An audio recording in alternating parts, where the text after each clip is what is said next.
Hi, my name's Zach Noble, and my goal for this project was to learn how to do a standing backflip and a starfish kick up, and then combine the two.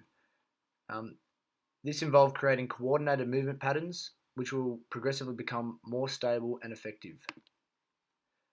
Skill acquisition is a type of learning in which repetition results in enduring changes in an individual's capability to perform a specific task.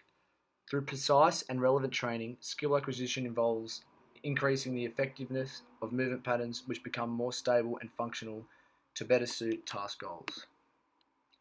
The starfish kip up plus backflip, I'll just keep referring to it as SKB from now, is a highly dynamic acrobatic move where one sits on the floor with legs flat spread at 90 degrees. They then use a circular momentum of the legs to spin around onto the shoulders and then pop up over the head into a standing position. And once landing that, straight away perform a backflip. The human body being a complex system means that there are fundamental challenges that will influence training. This includes that there are many degrees of freedom, so in this case, the learner must manipulate all joints and muscles in the body with the correct timing to perform successfully. Another thing is that learning is a non-linear process. So the more you practice, does not equal the amount of skill you learn like linearly. Obviously, there are physical constraints. This is a very physical, demanding task, which would be very challenging uh, to learn if you were elderly or obese or an infant. Subsystem components can limit or influence behavior of other systems. For example, the leg swing is very important for setting up for the body pop. The dynamical systems theory allows us to understand that the learner is its own complex system. For the system to effectively interact with the performance environment, the learner must precisely kinetically link each of the subsystems, being the body's limbs, together to produce the movement. Constraints-led approach includes two aspects, being or multiple aspects, but two of them being the dynamical systems theory and Gibson's ecological psychology theory. The constraints involved in the CLA are variables that affect the self-organization of complex systems, and these can limit and enhance skill. This program integrated the concepts of the constraints-led approach to suit the task goals. The CLA provides us with an understanding of how the coordination of movement patterns are acquired over time. Considering the SKB involves two main skills combined into one, when I start off my landscape of attractor states will be very limited and will not be robust. This means that any added constraints will easily break the stability of these states, and thus the process of my learning will be in a non-linear fashion. As I progress through the skill, my aim is to gain more robust attractor states, adopt a broader perceptual modal landscape, and make the attractor states robust. Through this, I'll be able to adapt to different environments and performance contexts, even if I have not experienced this exact situation before. For example, it would be me doing the skill in front of 1,000 people. If I was a novice and I was only just learning, I'd probably be freaking out that everyone's watching and the pressure's on and I wouldn't be able to do it. But if I had lots of experience, I would be able to perform it in front of 1,000 people. To help with the widening and stabilizing of affected attractor states, the CLA assists in breaking down different components of the skill. This simplifies the task so that the learner understands what is required at each phase of the whole movement.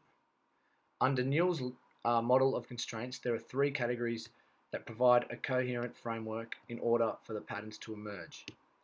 These are performer constraints, task constraints, and environmental constraints. Studies show that exploiting constraints around us, functional patterns emerge that can be beneficial to the performance environment. Gibson's ecological psychology theory also plays a key part in my training program. When progressing through the stages in the program, the concept of invariant information, which is non-changing visual information, or non-changing information altogether, was an affordance to perform the skill. For example, I laid out the pillows on the floor before doing my first flat backflip. The invariant information of where those pillows were and where they were located gave me an opportunity to progress into another constraint, as it gave me the confidence that I won't break my leg if I fall, and that movement would be very similar if the pillows weren't there. So once I started landing those, I had the confidence to remove the pillows. Another skill acquisition, the other still, these are more irrelevant skill acquisition theories, and they include the association theory and the neuromaturation theory. These two theories are many of which fail to suggest the process of which improvements of skill are developed under the experience of a wide range of constraints. The association theory lacks because it suggests that no improvements occur unless feedback is given, which we know not to be true. And the neuromaturation theory suggests that it is the maturation of the central nervous system and the genetic predisposition that drives the acquisition of skills, regardless of practice. Considering that the constraints-led approach theory is viewed as adapting to changing constraints over time and experience, is exactly why I'm using it in my program. In the program, I manipulated task constraints and environmental constraints, as I already had the relative allowable performer constraints, as I had the strength and the flexibility to do so. So the task constraints that I involved were especially in the kip up, the starfish kip up. I broke it down into three main patterns. So the leg swing, which I did many reps of, and the body pop, and then the body pop plus the landing.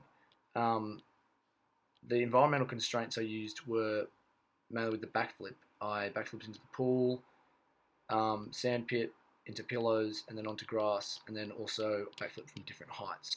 So as you can see here, this is my training program. It's broken down into 4 weeks. In week 1, I did the leg swing. In week 2, I did the body pop. In week 3, I did the full starfish kip up. Week 4, I integrated it with the backflip. And then for the backflip side of things, week 1, backflipped into the pool.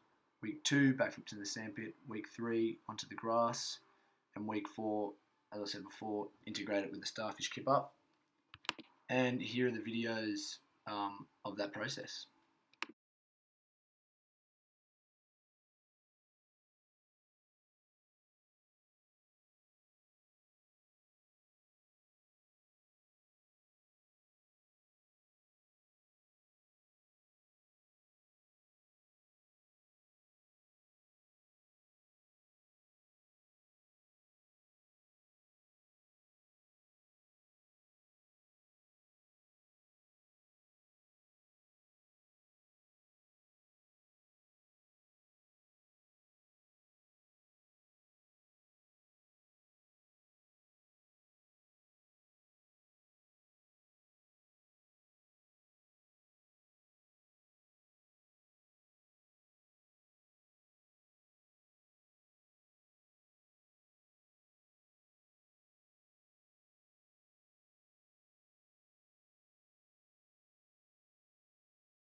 To ensure that motor learning happened through the training program, I integrated a pre-test, a post-test, and a retention test. Each of these tests involved 5 attempts to do the full movement, so a starfish kip up plus a backflip, 5 attempts to do a backflip only, and 5 attempts to do the starfish kip up only. With these test results, I will compare the results from before and after the training program to see how effective the program was in skill acquisition and with widening and stabilizing my landscape of attractor states. And so here are the results. Before starting the training program, I could not accomplish any of these skills. For the starfish kip up, I was far too uncoordinated. For the backflip, I actually assumed that I was if I attempted, I was going to land on my knees. However, my body wouldn't even let me flip over my head at all, as I was just too scared, obviously. So um, this correlates with not being able to do the SKB as a whole, and so the pretest clearly shows that I had no attractor states that could produce a successful movement at all. In the post test, I was successful, landing 4 out of 5 starfish keep ups.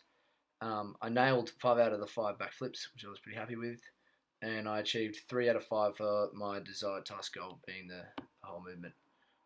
The breakdown of this shows that the starfish keep up itself is a more precise movement, and that than that of the backflip, as it involves more degrees of freedom for success.